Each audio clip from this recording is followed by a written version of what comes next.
Hello, everyone. My name is Jorge Molina, and welcome to this year's 2020, our 10th edition of FIG in LA, which now is called the Guadalajara Film Festival in Los Angeles. Thank you, first of all, to our supporting organizations. The festival's new mission is to show the best of Latin American cinema and open doors to emerging Latinx creators with the intention to cultivate a borderless film industry. Today, I'm here to chat with the filmmakers of our Latinx Emerging Talent Short Film Selection. Say hi, everyone. Here with us today, we have Emil Gallardo, the director of 123 All Eyes on Me. Hey, how's it going? We have Victor Dueñas, the director of Bibi. Hello, everyone. Stephanie Adams Santos, writer of La Gloria. Catherine Boyd Batstone, director for Rosa. Hi. Hi. Carolina Cortella, director of LA Queens. Hi. And Katie Davila, director of Please Hold. Hello. Hi, we're so happy to have you, all of you guys. So I am going to start with 123 All Eyes on Me and Emil. Hi, Emil. Thank you for joining us. Yeah, thank you for having me. Of course. So I want to start with how much in this film, how did you decide how much to show versus how much to leave it to the assumption and ambiguity of the audiences? There's a lot of play of tension and kind of what we are able to see. And how did you decide on what aspects of this kind of very serious topic to directly address? Yeah, no, that's a great question, and one we kind of decided really early on. So I think for me, it started with the intention of why we made 123 All Eyes on Me. And the reason was we wanted to bring the audience into the classroom and help them kind of cultivate a deeper emotional understanding of what it would be like to be in one of these situations. And that was our goal. Our goal was never to make the film gratuitous or exploitative. It was really to create empathy for the people that have been in these situations. So we felt like to do that, we could kind of lead the audience to a point, but we didn't need to show everything. So it kind of set pretty clear boundaries for us in terms of what to show and what not to show. And when I point out to people that there's actually no violence that's depicted in the film, you don't see a single person get hurt, you don't see any blood or anything like that, people are often surprised. And I think it just speaks to like how much you're imagining while watching it without us having to show it. Yeah, no, that was my experience kind of watching it. And I'm also very curious what the conversations that you had with the actors, both with, these group of children and how to put them in this emotional space, but also the conversations you had with the teacher, who has to like guide them through all of this. Yeah, so our approach, again, from the very beginning, all the way, like starting with casting for the entire cast, was to make the entire script available and then have a lot of conversations. And we did the same thing with the crew, honestly. So we really wanted everybody involved. So speaking to the kids specifically, we made the entire script available. And then I had the parents, any parents that were interested in having their children audition, I had them read the script in its entirety. Then if they were comfortable, then read it with their child, discuss it with them, then bring them into the audition. And so we wanted everybody to know like what we were making and why.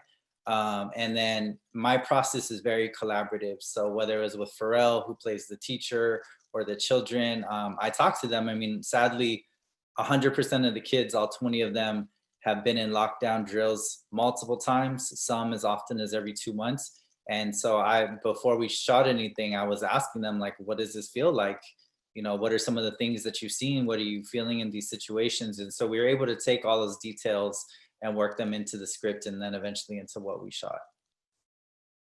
Great. Well, it all shows, and great job. Congratulations again for being here. If people want to find more about the film or follow the steps or where it's going, where can they follow you or the project? Yeah, so we have a lot more coming up. The best two places would be my website, waterlightfilms.com, or on Instagram at waterlight. Great. Well, thank you so much again. Yeah, thank you. I want to move to Victor and Bibi. Hi, Victor. Welcome. Hola, Jorge. Thank you so much for having us, moderating this. Yeah, no, happy to have you here.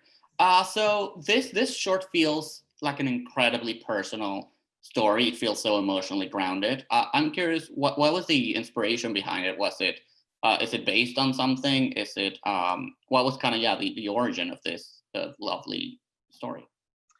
Yeah, my partner and co-writer of the project, when he was a little kid, he had a very difficult time verbalizing and speaking.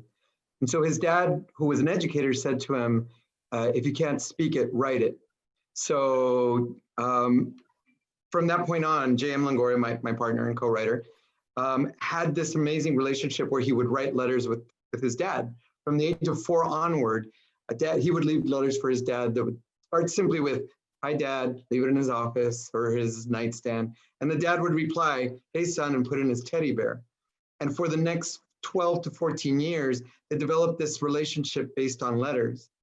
And when he told me about this, that this is how he basically developed a lot of his, the deeper relationship that he had with his dad, a lot of the deeper moments that he would confront were basically discussed through letters, not necessarily in person all the time.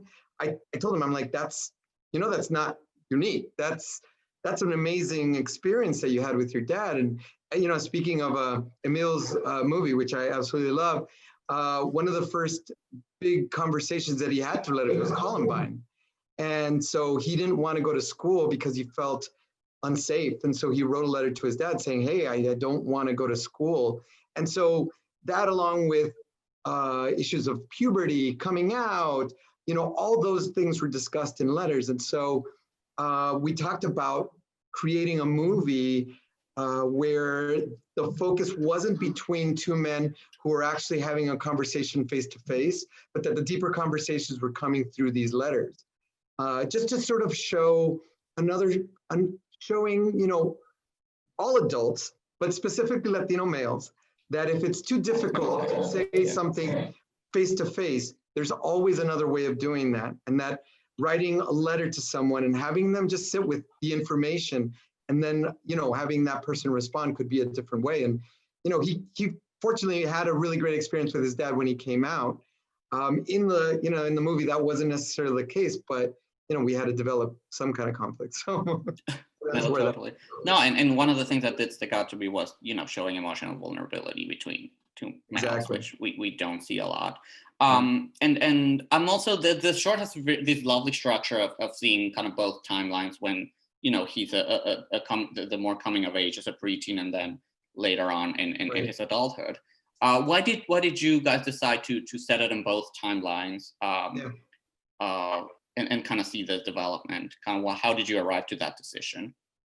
Yeah, we thought that it would be great to show how this had all evolved in his own life, as in the story. It all came from a very young age where this young person really needed to communicate with his father, with a parent. And so we thought, if we show sort of the beginnings of this relationship, I think we could kind of keep exploring it and sort of see where the breakdown happens. Because I think for a lot of adults, when they wonder, and younger people as well, when they think back to where did the fallout between the relationship between myself and somebody like a father or mother or grandmother and aunt happen, you kind of have to sort of peel the onion leaves to get to where that happened.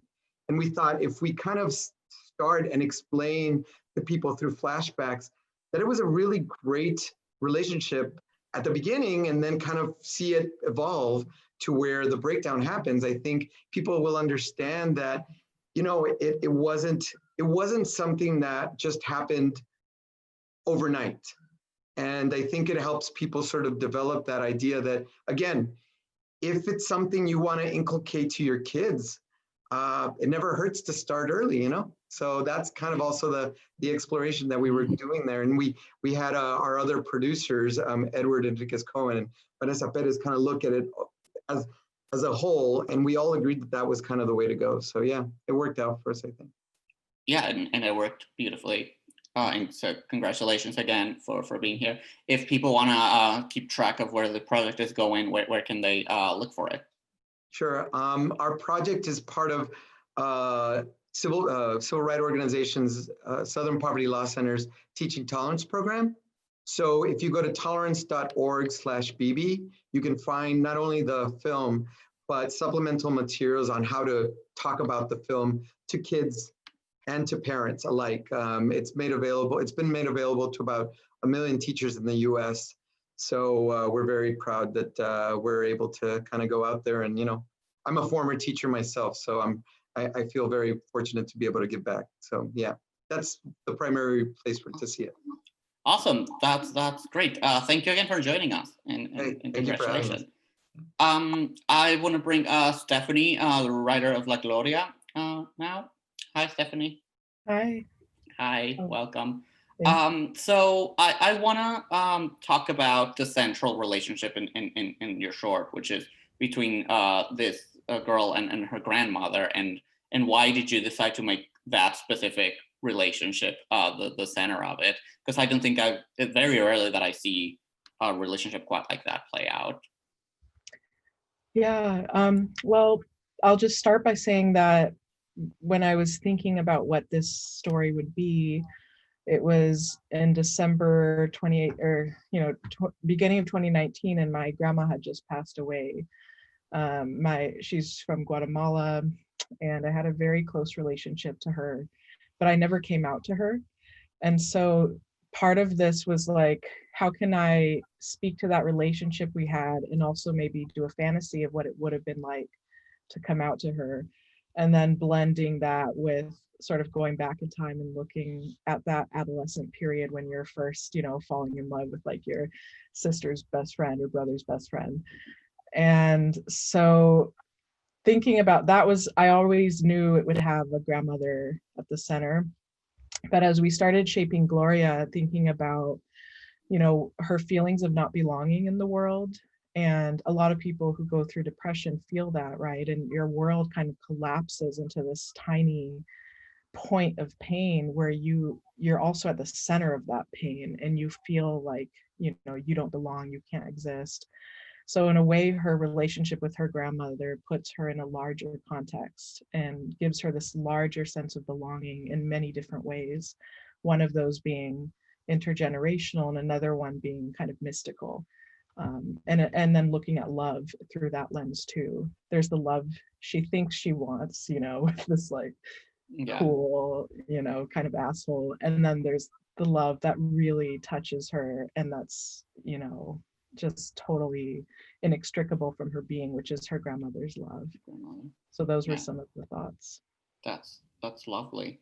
And one of my favorite aspects of the short is these kind of like dreamlike surreal elements that we see throughout. Why did you give the story that kind of like heightened element, and in what ways do you think it elevates the themes? Oh, thank you. That something both me and the director Mary really wanted to do was kind of heighten Gloria's inner world. We really wanted to help bring her inner world out, and especially thinking of themes of depression and stuff like that.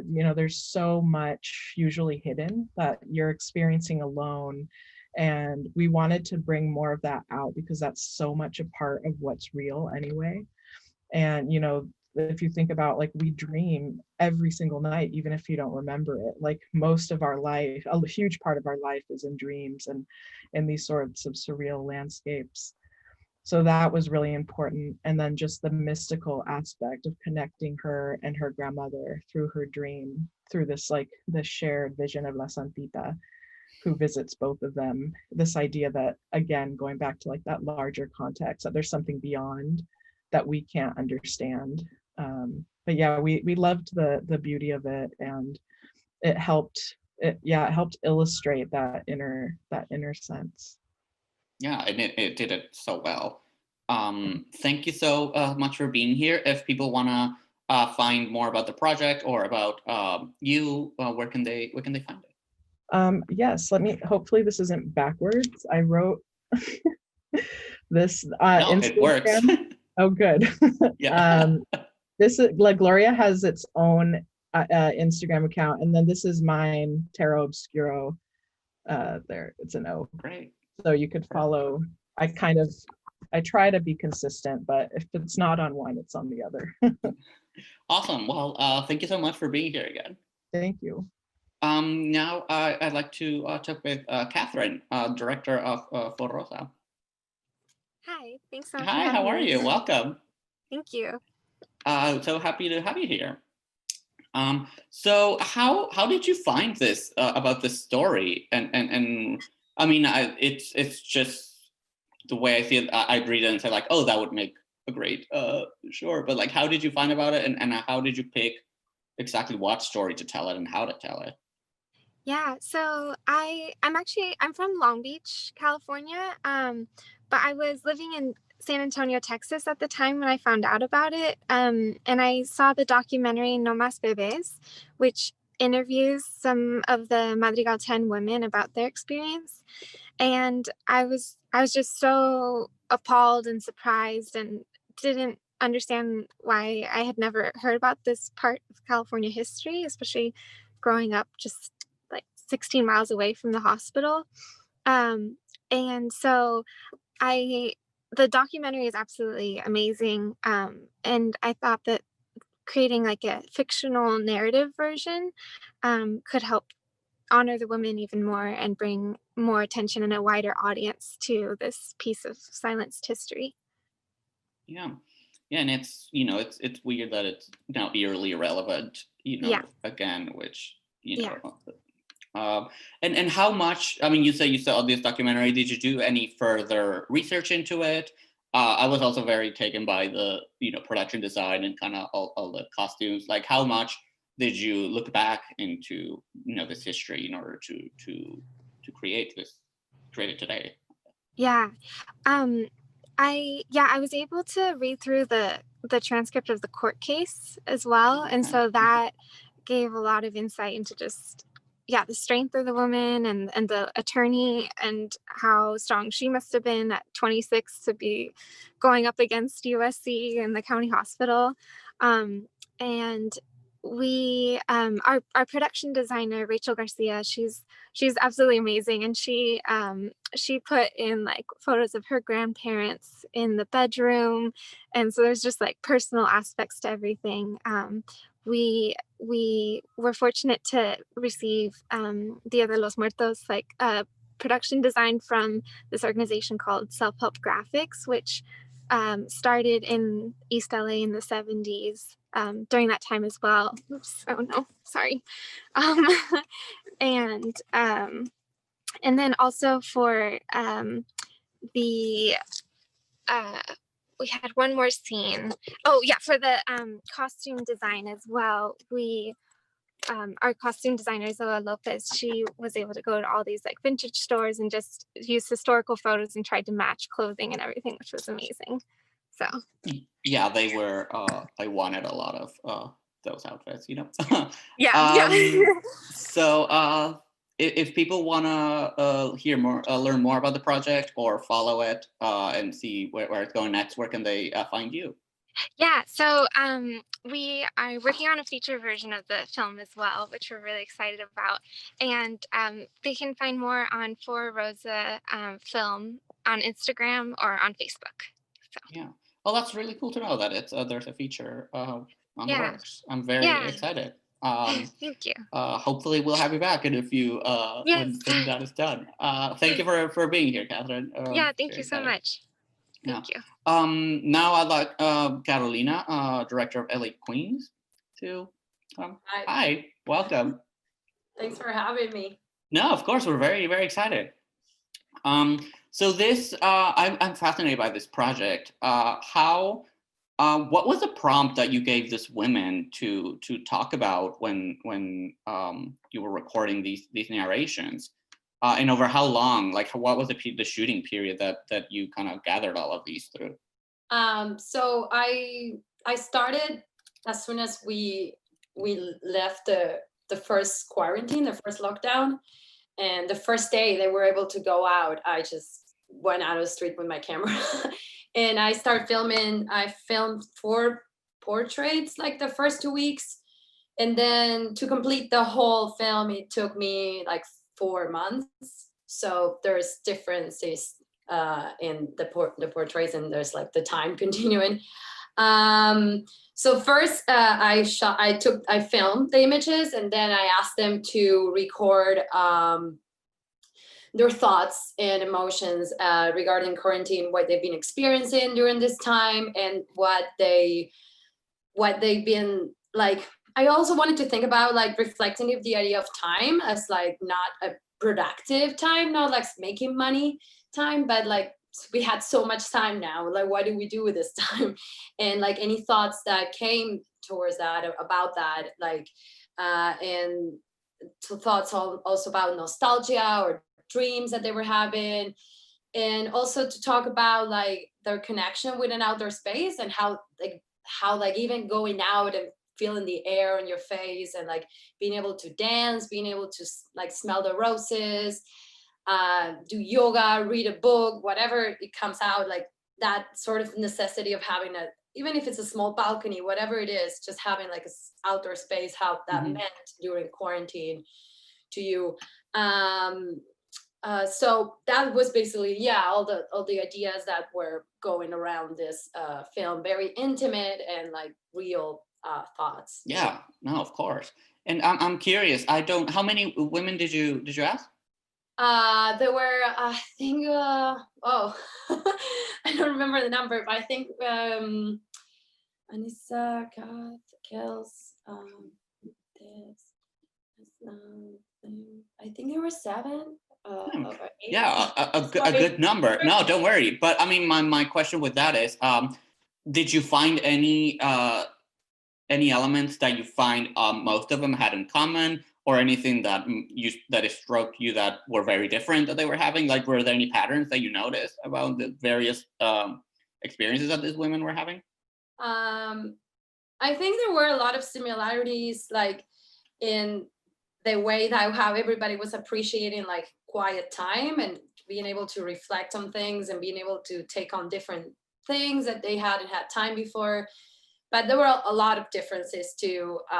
Like you can see that, and that's why the name LA Queens in a way is because there are like so many differences in LA and different neighborhoods that you go to, and there's a radical difference in like the architecture or like the social status or so I think the idea of going to different neighborhoods was to show that, and at the same time being able to be part of the same city, and also everybody being in the same, going through the same pandemics, through the same situation. Yeah. So it's like, there are differences, but they come together in a way. Yeah, no, totally. That's one of the things I love most, is how everyone's living in the same situation differently, but it's, there's so much. Of course, there's like racial injustice. There's like people that had to go to work earlier on time, and other people got to stay longer at home.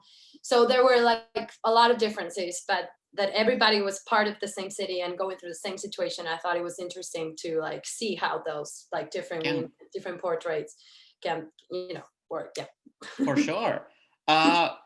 Great. If people want to find more about the project or about you, where can they look for it? So the short film premiered on Film Shortage, which is a platform that for a lot of independent short films. So it's there, and it's also on my website, carolinacortela.com, and I posted a lot of beautiful photos too of the women in my Instagram too, which is Caro Cortela. I didn't make the paper.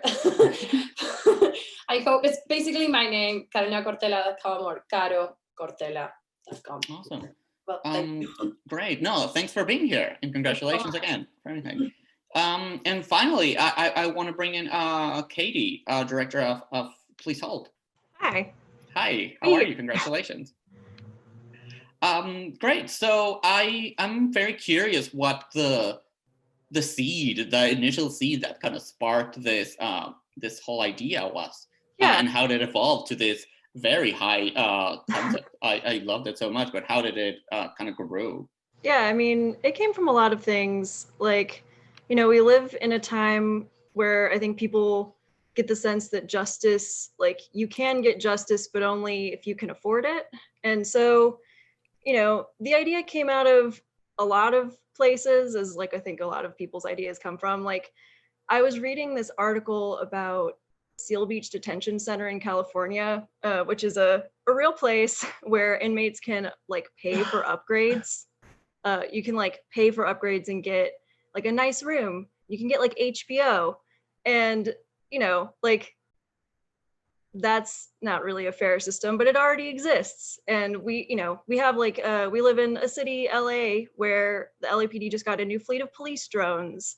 And I was reading about a patent where there's like a self-driving police car where you can pay tickets and like without in the back of the police car as you're being arrested.